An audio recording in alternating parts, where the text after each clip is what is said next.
Hey everyone, my name is Audra. I'm one of the estate planning attorneys here at Pittman Law Office, and today I want to focus on funding your revocable trust. So funding your trust is a huge imperative part of having a revocable trust. If you don't fund your trust properly, it basically defeats the purpose of having a trust. So we want to make sure and help you fund your trust. That is part of what we do during the execution appointment that we have here at the office when you come in and you sign the documents. We also have a lot of information on our YouTube channel and on our website.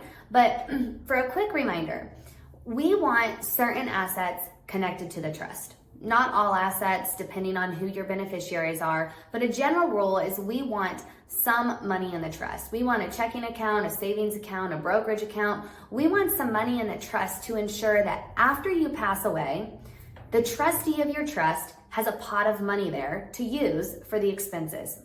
The expenses of the house, let's say, taxes, utilities, insurance, mortgage, lawn maintenance. How about paying a CPA to do the final tax return? We want funds inside that trust to ensure that your trustee is using your money to pay those expenses.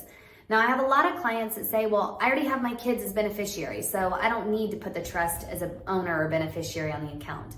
That's not necessarily true, because when you have your kids as a beneficiary on the bank account, that means that when you die, that your account is closed and the money is distributed to the beneficiaries.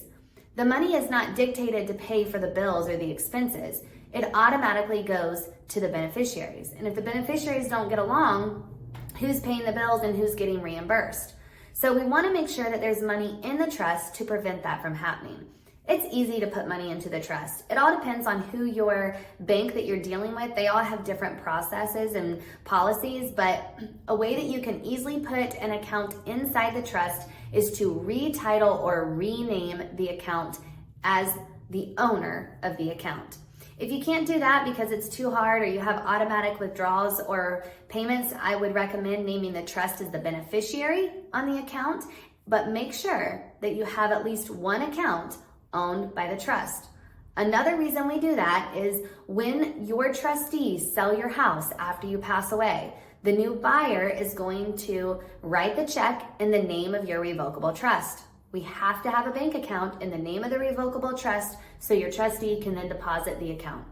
It's just going to help save one more step for them after you pass away. So again, this all information is considered funding your trust. We have a lot of information on our YouTube channel. Feel free to check that out. If you're a current client of ours, check out our website. We have a lot of information on that and our newsletter. Thank you.